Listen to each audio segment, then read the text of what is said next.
கடகராசி அன்பர்களுக்கு பிறக்கக்கூடிய இந்த தமிழ் புத்தாண்டு எப்படி இருக்க போகுது சார்? கடகராசிக்கு வந்து பார்த்தீங்கன்னா, அஷ்டம சனி முடிஞ்சாலும் எனக்கு இன்னி பெருசா ஒண்ணும் இல்ல சார் அப்படின்னு நினைக்கிறவங்களுக்கு, இந்த தடவ வந்துட்டு ஒரு நல்ல ஒரு முன்னேற்றம் அப்படிங்கிறது. ஏன்னா கடக ராசிக்குள்ள குரு வரார். ஸோ இந்த ராசிக்கு நண்பர், அதி நண்பர் அப்படிங்கிற இதனால, அந்த குரு உள்ள வரும்போது, இவங்களுக்கும் வந்து பார்த்தீங்கன்னா, ஒரு பிடிச்ச வேலை கிடைக்கிறது. நெறைய பேர் வந்துட்டு வேலைக்கா ட்ரை பண்ணவங்களுக்கு, இவ்வளோ காலம் தடையானவங்களுக்கெல்லாம் வேலை கிடைக்கும். ம். ஹெச்ஆர் கூடயும், மேல பாஸ் கூடயும் வந்துட்டு ஒரு மோதல் போக்கு இருந்தது எல்லாமே வந்துட்டு ஒரு சுமூக தீர்வு எட்டும்.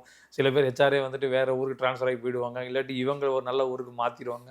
இந்த மாரி பல நல்ல விஷயங்கள் நடக்கும். அரசியல்ல இருக்கக்கூடிய கடகராசி மக்கள் வந்துட்டு, இந்த காலகட்டத்தில ஜெயிப்பாங்க. என்னடா இது இப்படி ஆயிடுச்சு அப்படிங்கிற மாரி நம்ம நெனச்சிட்டு இருந்தது எல்லாமே வந்து அப்படியே ரிவர்ஸ் ஆகும்.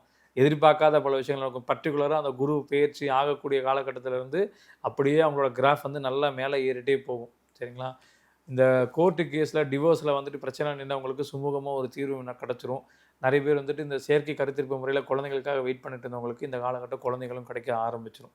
ஓகேங்களா? இவங்க என்னைக்குமே வந்துட்டு வழிபடக்கூடிய தெய்வம் அப்படின்னு வந்து பார்த்தீங்கன்னா, நரசிம்மர் வழிபாடு பண்றது இவங்களுக்கு ரொம்ப நல்லது. ஏன் நரசிம்மர்னா, இந்த சனிக்கிழமை அப்படி இந்த சனிபகவானோட இது முடிஞ்சாலும் அந்த 9ஆம் இடத்துல அப்படிங்கிற மாரி வந்து நிக்கிறாங்க. ஓகேங்களா? அதுலேருந்து அப்படியே 10ஆம் இடத்துக்கு ஷிஃப்ட் ஆவாங்க. ஸோ சனி பகவானோட நரசிம்மர் வழிபாடு பண்ணும்போது அதோட தாக்கத்தை குறைச்சுக்கலாம்.